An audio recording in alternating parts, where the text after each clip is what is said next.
Hey everybody, welcome back to Open Lab, episode 2. So thanks for joining us again. And if you have a question at any point during the broadcast, if you're on Facebook or YouTube, wherever you happen to be joining us, just put it into the comments and we'll get to those maybe live or someone will answer those directly.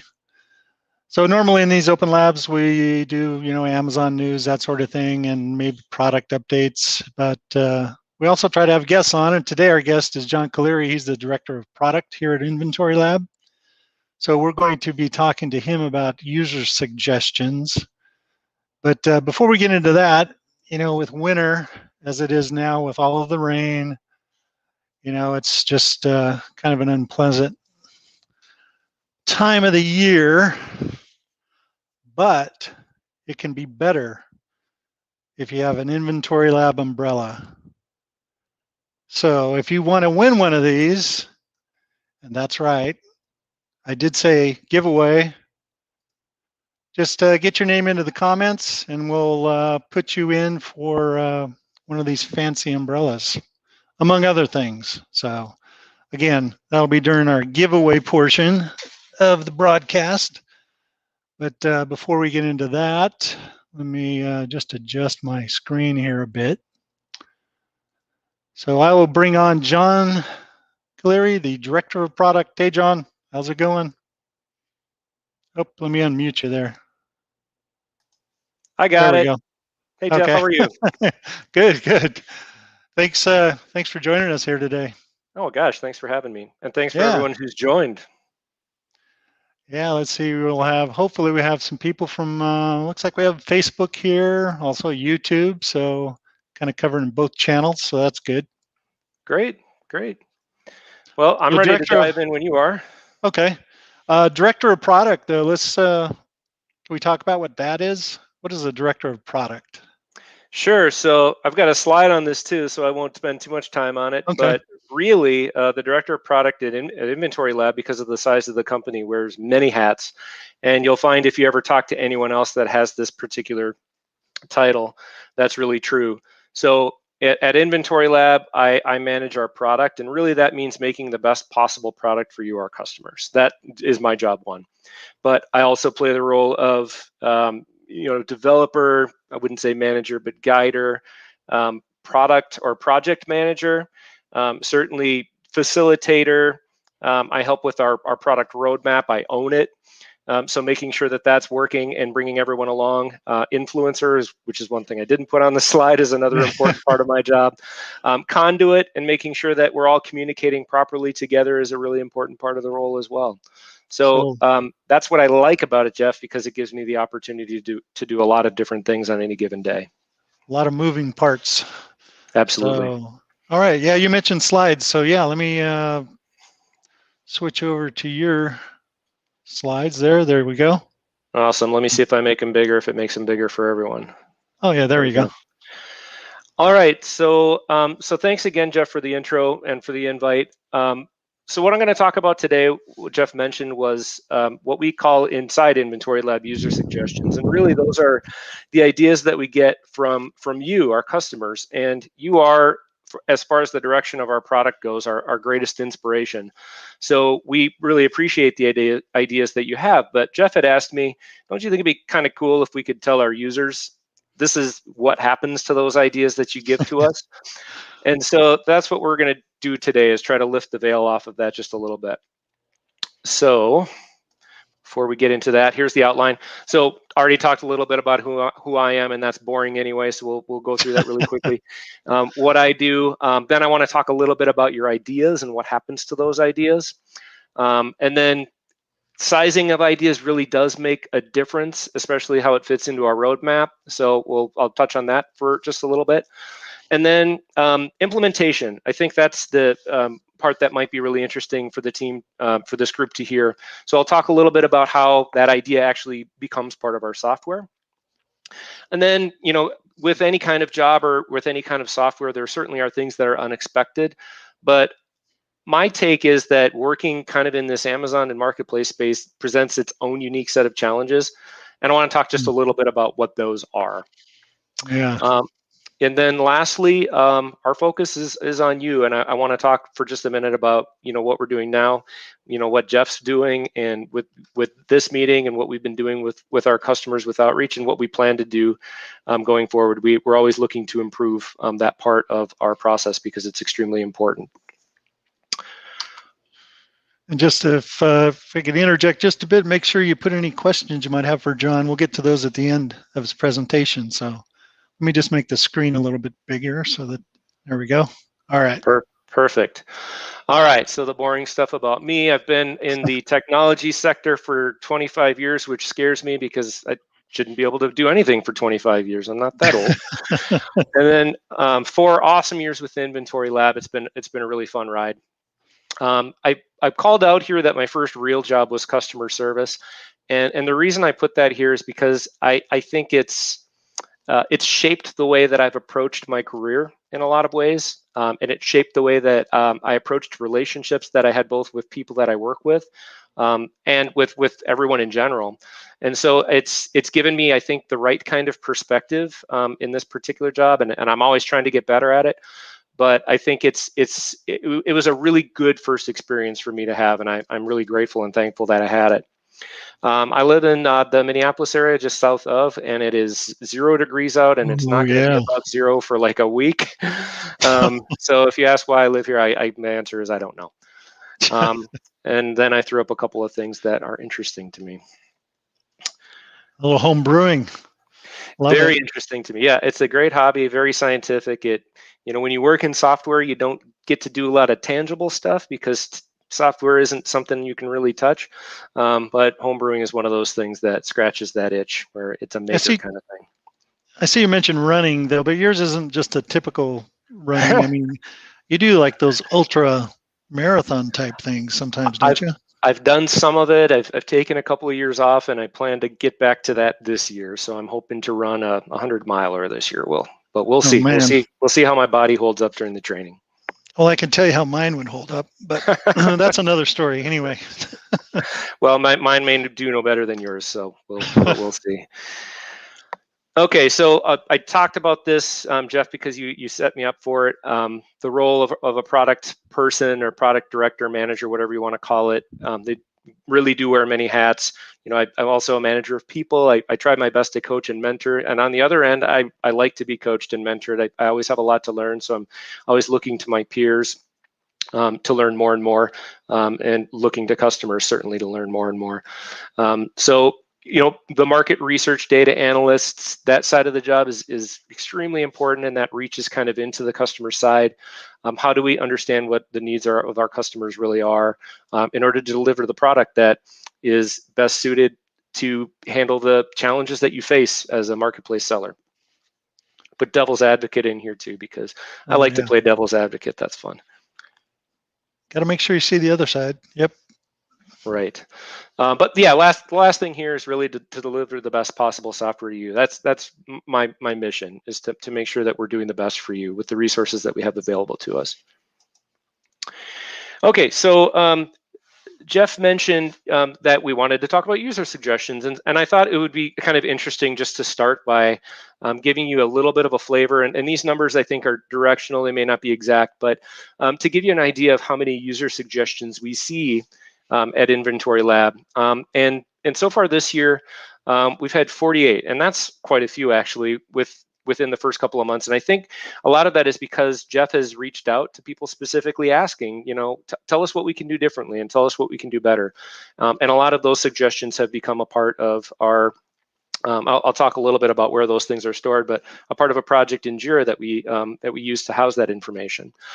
So 48 so far in 2021. In 2020, there were 210 unique items, and since really I think the beginning of this particular project when we were storing them, 1,250, which is kind of amazing. And I threw a couple out here that are actual real suggestions just to give you an idea of what's there. There's a lot of stuff there, so you can read through those. I think all the suggestions that we have certainly have merit, and I'll talk a little bit about how we manage those suggestions. And again, this is an evolving process that we're getting better at as time goes on.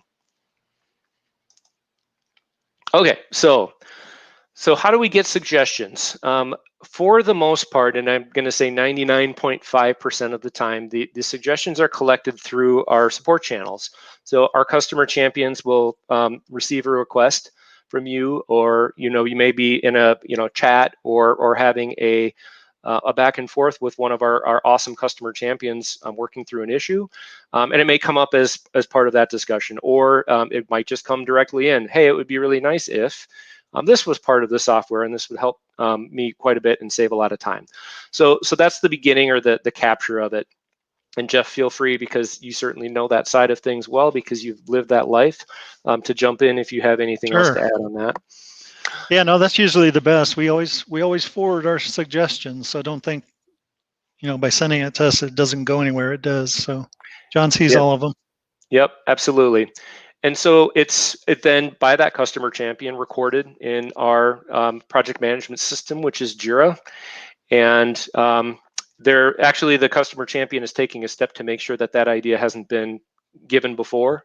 And they'll actually add the information for the new suggestion to the existing suggestion. And it gives us a sense for, how often is this thing being asked for? Is there momentum behind an idea like this? So then the third step, and this is a relatively new thing, and one of our customer champions, V, has really taken and spearheaded this particular process.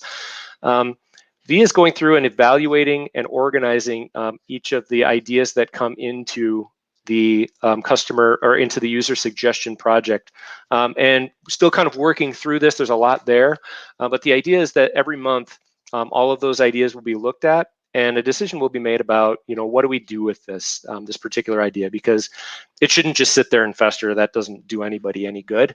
And we want to make sure that everything is being evaluated and a decision is being made in a relatively timely manner.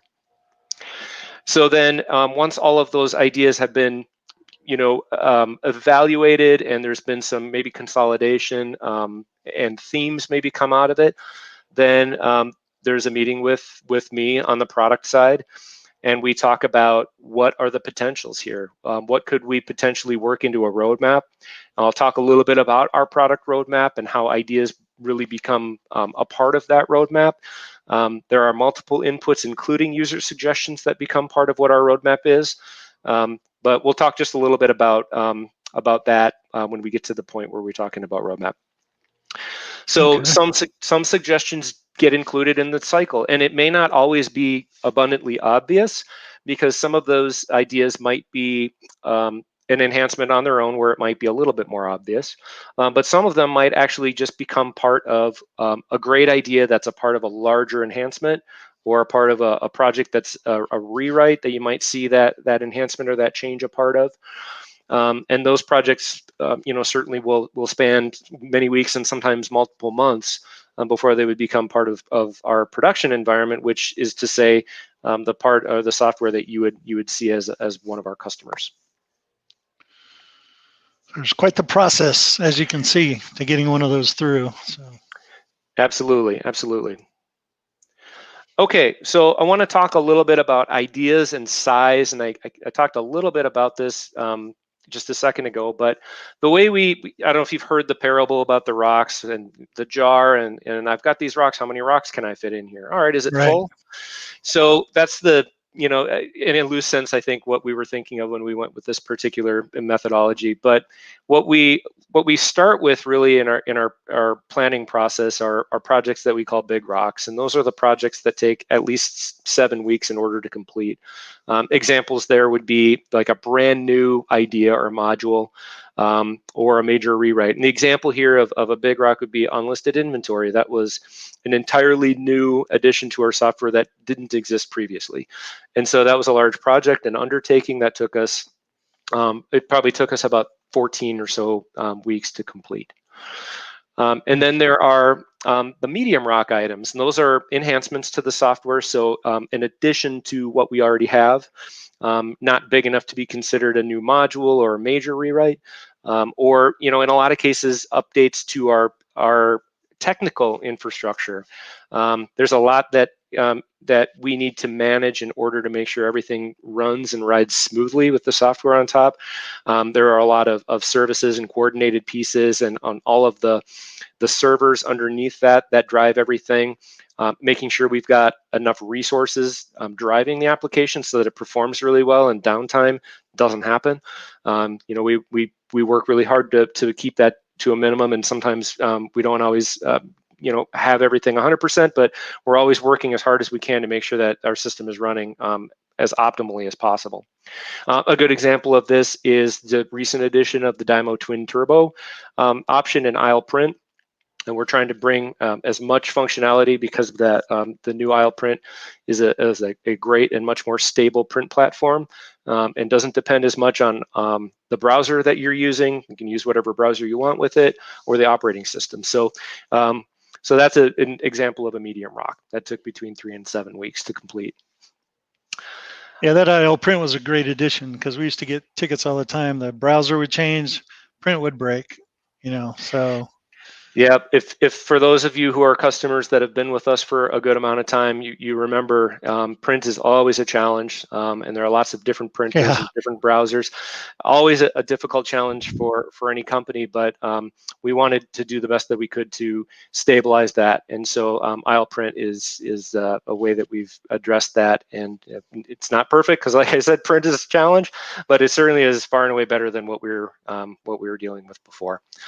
And then small rocks, those are something that might just take a day to a few weeks, and we'll talk about how we manage those sizes a little bit here in a minute too. But those would be a small enhancement or a bug fix, something small like adding the value of items per box.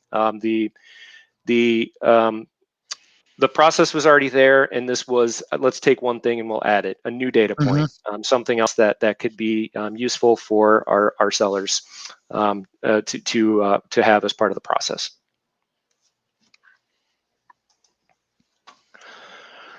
Okay, so product roadmap. So the product roadmap at Inventory Lab is our true north. It sets the direction that we take as a development group, as a product side.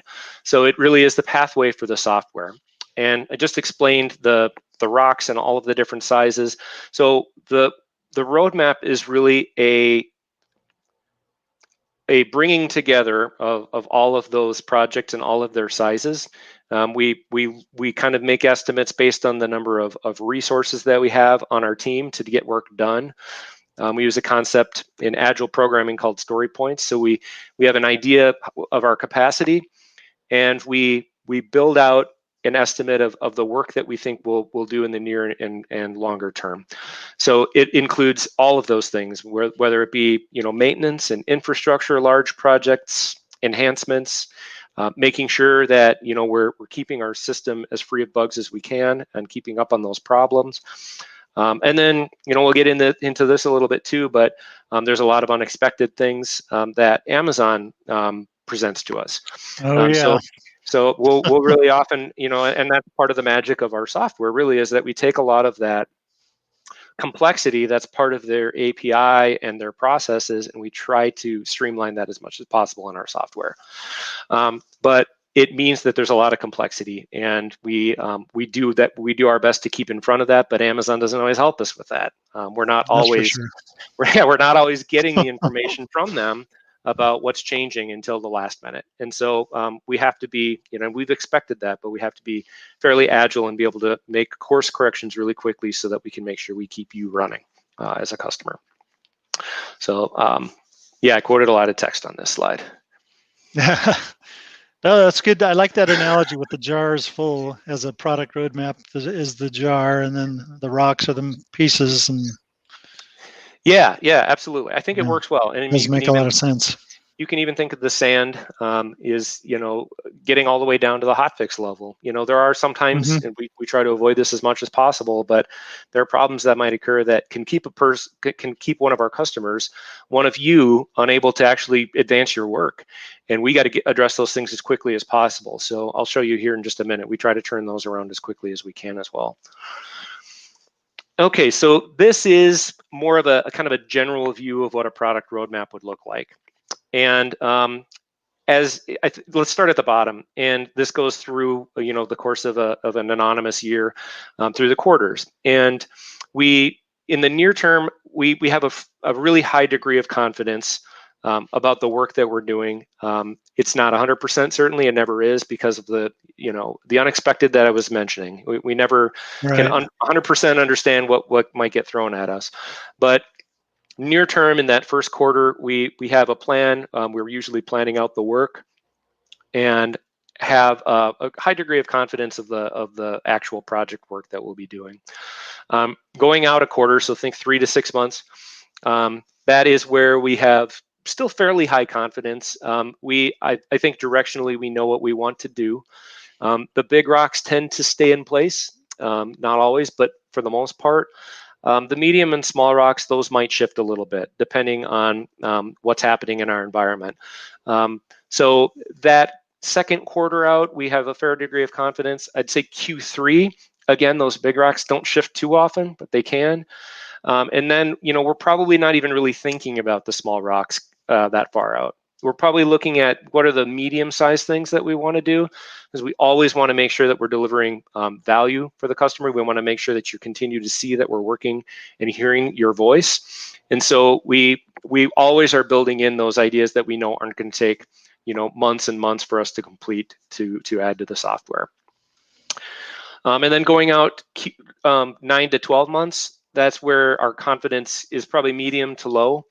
And there are a lot of factors, of course, as you can see over over an entire year, that could dictate changes that far out. Think of last year this time. Last year this time, we were in February. We kind of saw this. What is this pandemic thing that's looming? And we had a lot of best laid plans about what our year would look like last year, but we quickly, and so did the rest of the world, had to adjust. And we had to do that to make sure that our sellers could still do their job. So we made a good number of changes to our software, because Amazon at that point was really just essential products were their main thing. And everybody was kind of trying to figure out what was happening and how do we adjust to this whole thing. And so we were trying to stay as close as we could to Amazon and make those adjustments, but that was a good couple of months that we weren't anticipating. So just a really good example, I think, of how we plan, but we also anticipate that there may be those unforeseens. And like you said before, Amazon doesn't communicate the changes they're making to us until usually last minute, or sometimes we even find out from our customers when a change has been made, and then we got to scramble a bit. That definitely happens, Jeff. And I'll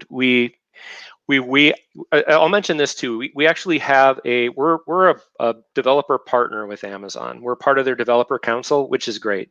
And that relationship has been going on now for 2+ years. And certainly the responsiveness that we've had with Amazon has increased. It still isn't great, but it's improved quite a bit. And they certainly value us as a company, and they want to help us succeed. More than half of Amazon's business is by marketplace sellers like you. And they understand that, and they know that our company, Inventory Lab, helps that side of their business. So it makes business sense for them to have a good relationship with us. But there are still things that, it's difficult to sometimes get answers on, and they may make a change and then they forget about, the work in the back end or the API to fix it. A good example of that is remote fulfillment. We're working with them hard, and we're trying really, really hard to get them to see that it's important that they make it simpler for us to report that information to our sellers. And so we're fighting on that side to, again, make life easier through our software for you as a seller. I think remote fulfillment, they used to be called multi-channel fulfillment, right? NARF, I think. Yeah, this is NARF too. Yeah, North America. Yeah. So they are going with remote fulfillment because I think NARF might have a different acronym, not a bad one, but a connotation. So, all right. So I want to talk just a little bit about our development process. So for those of you who are familiar with it or have worked with development or are a developer, we follow agile methodologies, and agile can be sometimes a nebulous term. because there are a lot of different ways Agile can be implemented. There's Agile Scrum and, extreme programming. There's lots of different ways it can be done. But in general, it's this idea that rather than take this large project and do all the work and then spit it out at the end, it's to take that large project and to break it into small pieces and then implement those small pieces and then come back and implement another small piece. So it's doing it piece by piece. So you end up with a better product at the end, you work faster, and it's more stable. And so we follow those methodologies. We do some really cool stuff where we can move things out to environments but keep them hidden until we're ready to see them. We can open things to specific customers, and this is something that we've been getting better at over the course of the last year or so. And we'll continue to develop our skills in that particular arena. You'll hear me saying this a lot. Continuous improvement is part of my background, and it's very important, I think, that we bring that to our development team. Our team is entirely distributed. You may be aware of this, but Inventory Lab doesn't have a central office, and that certainly holds true for our development team. And in fact, we have 3 of our developers in China. And 4 developers in China and 4 here in the United States. And most of the rest of the product staff or development staff, our business analysts, our quality assurance team are all here in the United States, but we're also looking to expand over in China because we can take advantage of the around-the-clock nature of the team. And our projects, we follow a process called a cycle. And so you may have heard with Agile the term sprints. We want to be a little different here because we think we're a little different. So we call them cycles, and we run 7-week cycles, but we actually kind of in between there do shorter sprints depending on the kind of work. And I'll get into that here just a little bit as well.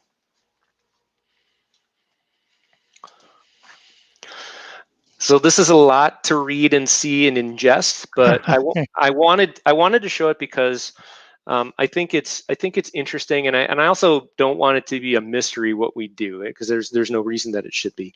But if you look along the left, you see that we kind of break things into 4 different categories, and this aligns in large part to the rocks I was talking about. So hot fixes are those issues that we might encounter that need to be fixed immediately, and we reserve the right to release hot fixes every Monday morning. We try not to release more often than that, but if something is super critical, we'll release it right away, because if it's a real blocker, we want to make sure that we fix that problem immediately, especially if it's affecting multiple customers. But for the most part, we'll try to get those hot fixes out each Monday, because they are definitely an impeder to progress for our users. And then the second category down is bug fixes, and we work through those less urgent bug fixes twice per cycle. So the first 3 weeks you see there brings us to mid-cycle. The second 3 weeks brings us to end cycle. And then we have an in-between week. So our cadence is to release bug fixes twice a cycle. And then features, enhancements, system maintenance, kind of those medium rock items. We try to get the development work for those things done again on that mid and end cycle schedule. But there's one difference here that you see. We want to make sure that we have an internal review for those items. So that would be kind of like an internal user acceptance. And this gives our support staff time to make sure documentation is updated if it needs to be, and that they are versed in the changes so that they're able to support you if there are questions that might arise as a result. And then the large projects, those are medium and big rocks, and these could take multiple of these 7-week cycles. But in general, we look to time those releases at the end of that 6-week cycle. And that could be just a portion of the code, or it could be all of it. And you'll see that 7th week, that is really a kind of a breather week. It's a reflection time. It's just to make sure that we talk about what went well and what didn't in a previous cycle, and how we improve. We even reflect back a couple of cycles to make sure that the what didn't go wells that we had an institutional fix for those, and we're able to improve there. Gives some users, some of our developers, if we have time, time to work on a pet project or tie up some loose ends on something else. Our development team works very hard through those 6 weeks and push really hard. So it's good to have kind of that mental break in between to gear up and be ready for the next cycle.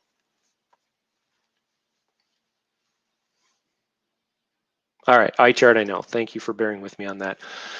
So we've talked about this quite a bit already, but I just wanted to call out that working directly with Amazon really presents its own unique set of challenges, and I've talked about these, so I won't belabor it. But policy changes to the API, put pandemics in here, and then outside of Amazon, there are always technology shifts. We work with multiple third parties and vendors.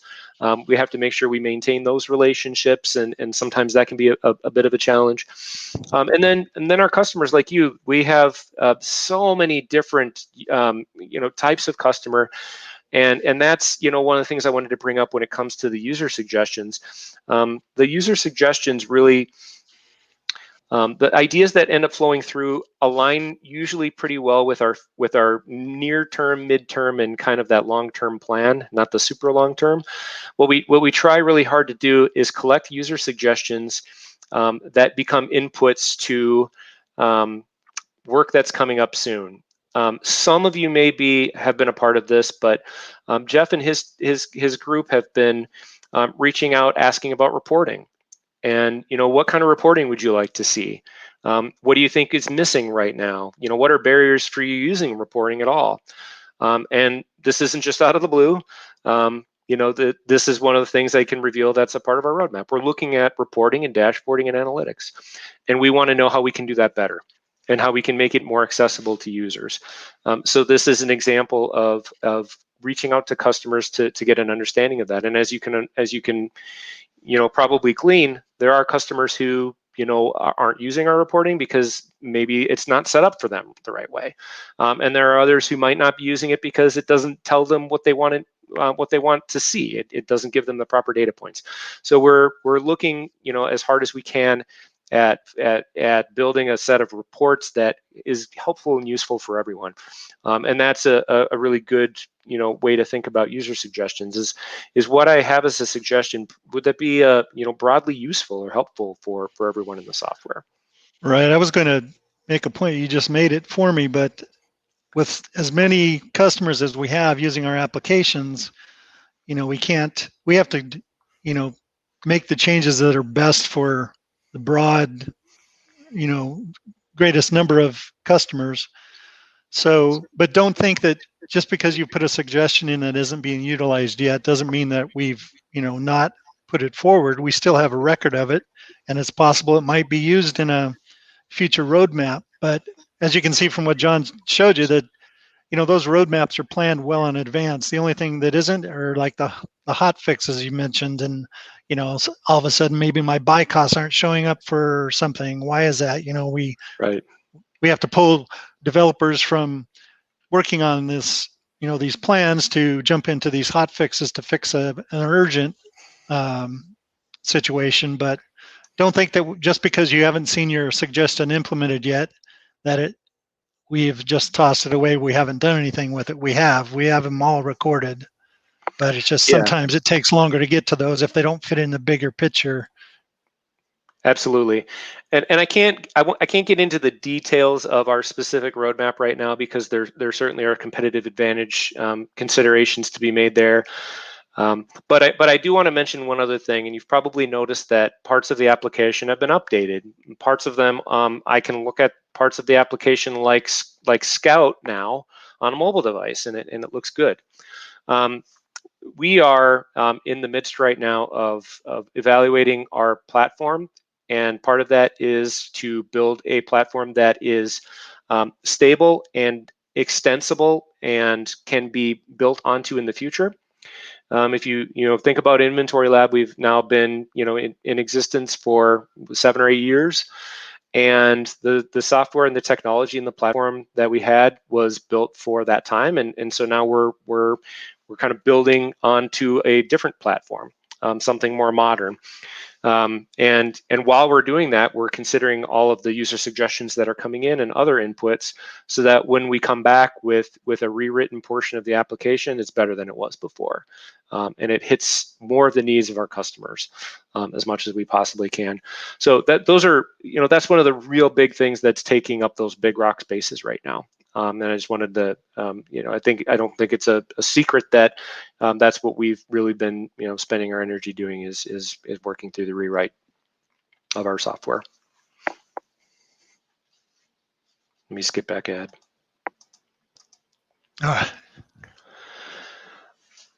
Okay, so we've kind of talked about this throughout, but we, as a product team and as a product director, I'm constantly looking at ways to improve our processes. And we are, I think there's been a real strong focus so far in 2021 and at the end of 2020 on really making sure that we are looking at our customers as partners. And we don't, I think we're always sensitive because we know how busy you are, especially Q4, but we know how busy you are, and we don't want to, take the precious time that you have to work on your business and have balance in your life away from you. But we really love getting feedback from our customers, and it helps us quite a bit. And so what we're doing right now is we're really looking at ways that we can involve feedback from customers from the inception of an idea, a user suggestion, all the way through to the implementation into production, where that becomes a new feature as part of a new feature set as part of our software. So more to come on this. Again, it's a continuous improvement process for us all, but I think some exciting things are happening now, and I think more and more we're going to be reaching out to you for your opinions and your good ideas, and keep them coming. And I thank you very much for everything that you've given to us so far.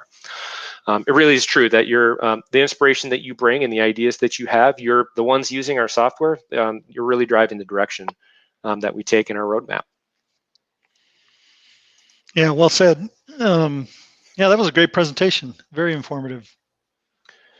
Well, good. Well, I hope it was. Thank you.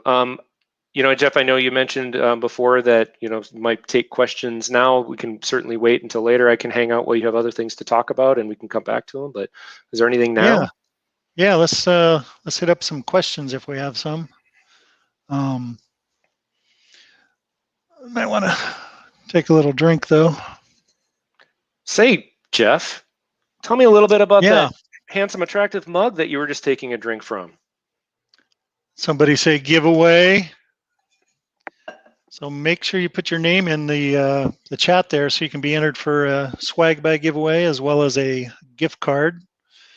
I won't say yet what the gift card is going to be for, but we'll let you know soon. So get all those names in there. Even if you don't have a question, just toss your name in the comments on either Facebook or YouTube, and we'll put you into the drawing for it. So, oh, look at that. We pop that out there. There we go. Even John has one. How did I get so lucky? Somebody mentioned earlier they don't have rain, they have snow. I think you can probably commiserate with that. Yes, I can definitely. We're not going to be above zero until like March. So yes, I can commiserate. So yeah, if you have questions specific to user suggestions, those sorts of things, get those in there and we can talk about them. I do have one more slide, and if you are interested in connecting with me on LinkedIn, there's my profile. And if you, I'll do my best. I don't expect that I would get inundated, but if you have a question, you can always feel free to send me an email, john@inventorylab.com. No H. All right. Let's see. Well, let me just remove this. There we go. I guess we could talk about some of the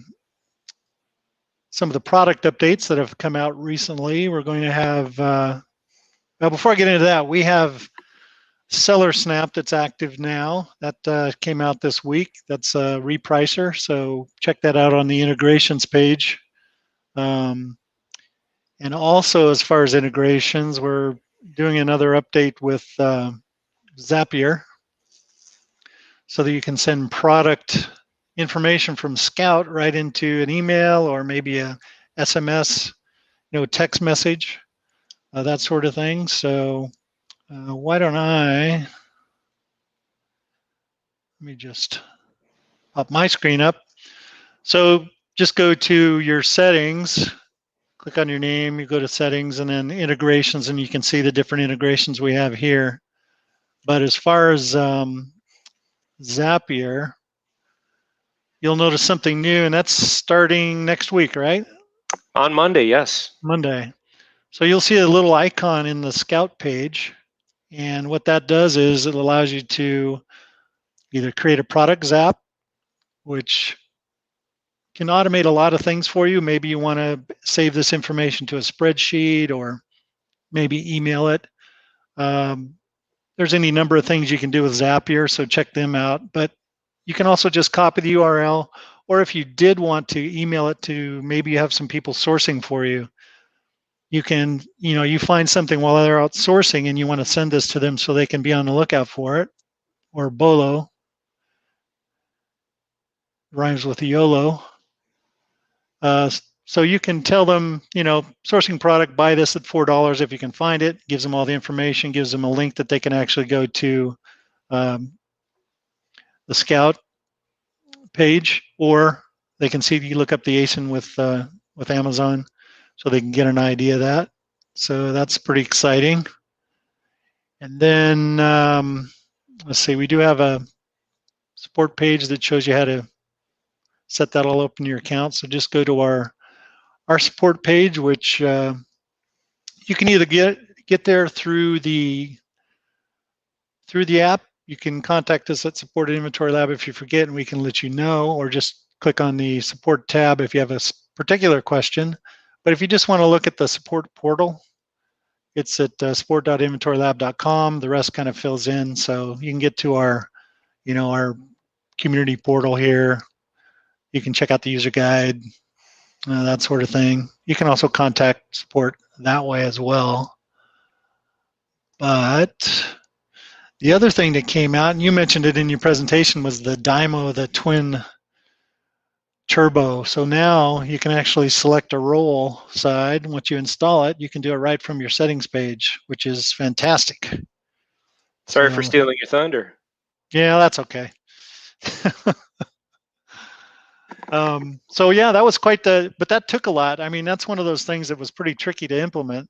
You wouldn't think so on the surface, right? But yeah, and again, anytime we touch print, it makes us, we take extra care, because if you don't want to introduce any kind of problems or issues with print. So we're extra careful whenever we make changes for print or improvements.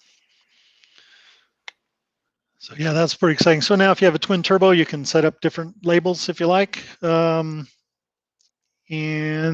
let's see, let me clear this screen to see if we have any questions. We may not. Let's see.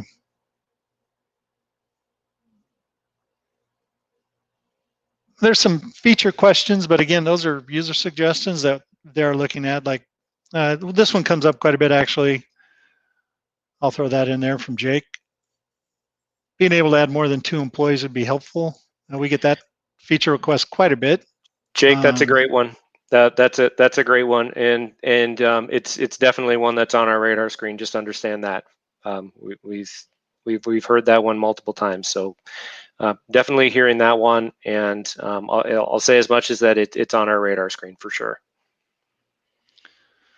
And this one has been coming up recently, and I think, John, you'd be best to speak to this, but NAR support plus the Mexico marketplace.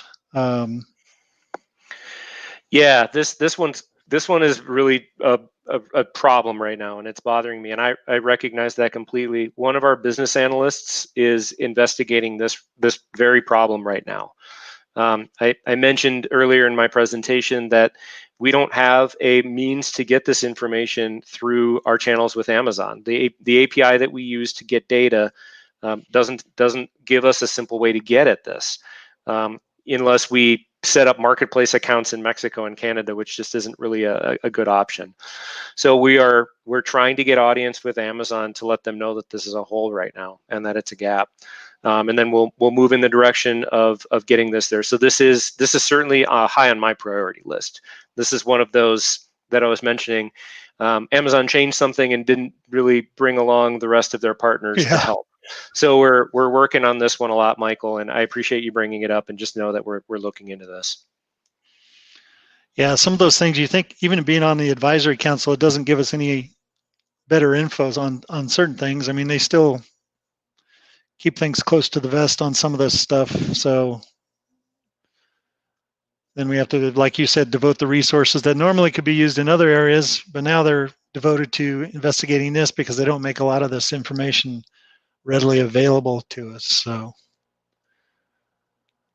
let's see. Yeah, we had several questions about NARF. And you said they're going to call it something else though now, right? Yeah, remote fulfillment is what they're calling it now. So I'm sure that they would answer to NARF still too, but it's now being called remote fulfillment. And Diego has a question. We should have an area, or a suggestion. We should have an area so customers can vote the ideas that are our main pain, so the IL team can prioritize them. Yeah, I think that we've talked about that too, where it's kind of like a Reddit style upvote, downvote type of system, and I think we've talked about where that might happen, and I think it's just the execution and making sure that eyes are getting on it, and that there's an easy way to parse through all of the user suggestions that are out there. But yeah, Diego, that's a great idea too. I really like that, and I'll say, Diego, I think you saw my email, and I can put it back up there. But if you have something specific that's a major pain point, I'd like to hear those things. So anything that you feel like is a real impeder to your progress as a business, make sure that you send me an email and let me know. We can have a dialogue. Yeah, for sure. Let's see. There we go, from Albert. We use a wholesale model, not arbitrage. The main feature that we greatly miss in IL is the ability to upload the restocking, not the initial purchase, but the restocking orders in bulk via CSV or text file. That has been an issue. I mean, yeah, you can upload, especially when you initially come over to Inventory Lab, you can use the export of the inventory page, change your by cost, supplier, and purchase date, and then import it right into the inventory page. And it's very simple when you don't have any replenishments. But as soon as you start sending in items multiple times through our application, and it adds you wouldn't think so on the surface, but the complexity is there for that, because we have been looking into this. But yeah, right? I'd like to understand this more, because I think our process obviously is that we have a list process, and that's how users will say, hey, I've got this stock now that I have and I want to sell, or you're going to send it FBA, so that it's available. So I think what Jeff is saying is that by doing something like this, it would be a bypass of that process, but I don't think it's insurmountable. I think there's some technical bits that we would have to manage through, and the confirmation process, I think, for the items that would get into the warehouses, and then if you're actually sending things in FBA, obviously that it's going to separate things by shipment, and it's going to there are a lot of steps that are in between this that we would have to figure out how to get to work for you, Albert. And maybe this is another one where it would be good to have a dialogue just to understand exactly what your workflow is and what would actually make it better. We're talking a lot about our listing process too, and how we can smooth that out and offer more options. So this really fits into that. So if there's more, maybe this might be all the detail you have on this, but if there's more detail, I'd really like to hear more about this, Albert. Yeah, some of our customers, because John knows, they use a prep center, or maybe the wholesaler actually ships directly to Amazon for them, and so then our customers just get maybe they'll get a spreadsheet from the wholesale or the supplier, and all of a sudden they have, those inventory alerts, and so they want to be able to add in, well, I sent 100 more in at this price, and it's so much easier with a CSV than, Got it. Yeah, that makes sense. Okay. especially when you're sending in hundreds or maybe even thousands, I suppose, of different products. To do that per MSKU would be quite Got it. time consuming. So that's That makes one thing that I'm aware of. But that makes good sense. so let's see. We're going to be starting the drawing here soon, so make sure you get your names in there if you haven't already. If you've asked a question, we've already got your name, so that's fine too. But yeah, if we have any other questions that John can answer. I did want to, while we're waiting for another question, let me share my screen. I did want to, oh, here we go. From Notorious. If the API is able to receive data from Seller Central, why can it not populate previously created FBA shipments and also send and replenish quantities? I'm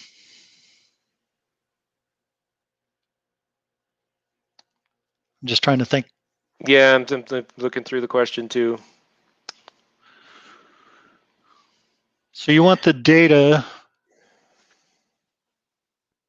So do you mean, Notorious, do you mean like shipments that you've created in the past outside of Inventory Lab? Must be, right? If you could clarify a bit on that one. Yeah, it'd be helpful to know the previously created FBA shipments. It'd be helpful to understand the rationale or the end game. Like, what's the need for it? Because maybe there's a way we can accommodate this particular request. Yeah, and if you want to send us details, to support, we can make sure to forward those to John as well, or you have his email address too, and explain more of the workflow and what you're looking to get out of this in more detail. Then we'll probably be able to give you a better answer than we can here in the limited time we have. But let's see. From Nick, do you plan to add the ability to print FNSKU labels from a regular printer? So rather than a label printer, that's a good suggestion. If you want to print it out on a sheet rather than printing it out through a label printer itself, I can see that, and I think that one, Jeff, has certainly come up before. Yeah. Yeah. We're kind of looking at a lot of different things print related when it all the way through the process to shipment. So this is definitely one of those that we could address. I wouldn't say that that's on a near term roadmap right now, but it's a suggestion that isn't. This isn't certainly not the first time I've heard this one. Yeah, no, that's because we have a lot that use the the laser printers, so they can also print their. Those are obviously cheaper than a thermal printer, so they have those to print, and they can do the 30-ups and the shipping labels. Yep. But yeah, that would be a nice option. Yep, exactly. Let's see. Yeah, and I'd want to know, like, would you, if you were to print the FNSKU labels, would you want them to be, would you want to wait and print all 30 at one time, or one at a time? I mean, I guess I would assume so, but the beauty of the label printer is it's a one at a time thing. It spits one out, print it, spits one out. So yeah, I guess we could print as many as we could onto those 30-up sheets, as many as were there, because we print in bulk now. I'm thinking through this. I'm thinking through this as we're looking at the question. I do the same thing. I do want to say we did have a question in there about phone support, and with our smaller support team, it's a lot more efficient for us to have chat, which is available Monday through Friday, 8 a.m. to 5 p.m. Eastern, and then also email support, because we can give you more detailed answers that have step-by-step processes. Over the phone, we would not be able to help as many of our customers as we can, with email and chat. We can just, it's exponential the number of people we can help that way versus phone calls. That also helps keep, costs down as well for us as for you.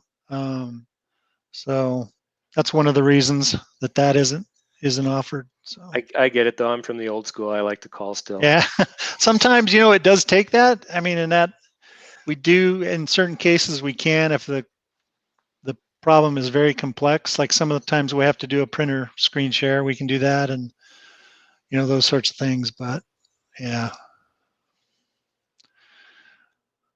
Well, let's see. It's we got about 5 minutes left, so I want to make sure I get time for the giveaway here. So why don't we jump into that? We'll make sure to get a list of the questions you've asked, though. So we'll make sure to get those to you.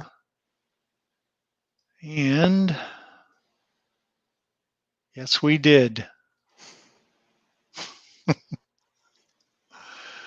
All right, so I'm going to share my screen here. All right, we got all your names here.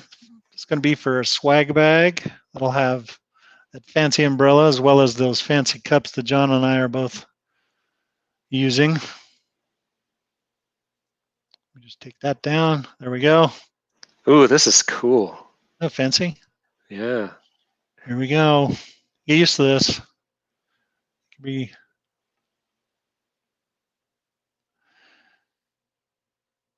all right. Dick Spencer. Dick, reach out to support@inventorylab.com with your address, mailing address. We'll get you a swag bag. And so let me run this again. Congrats, Dick. That's awesome. Yeah.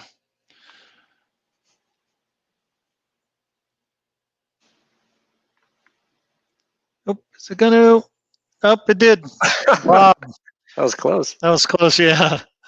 All right, Bob. Bob Abbey, make sure you reach out to support@Inventory Lab again with your address. And the last one's for a gift card. I'm not sure if we have decided yet where the gift card is going to be. So this will be kind of a surprise gift card. $25 worth though. So we'll see what we got here.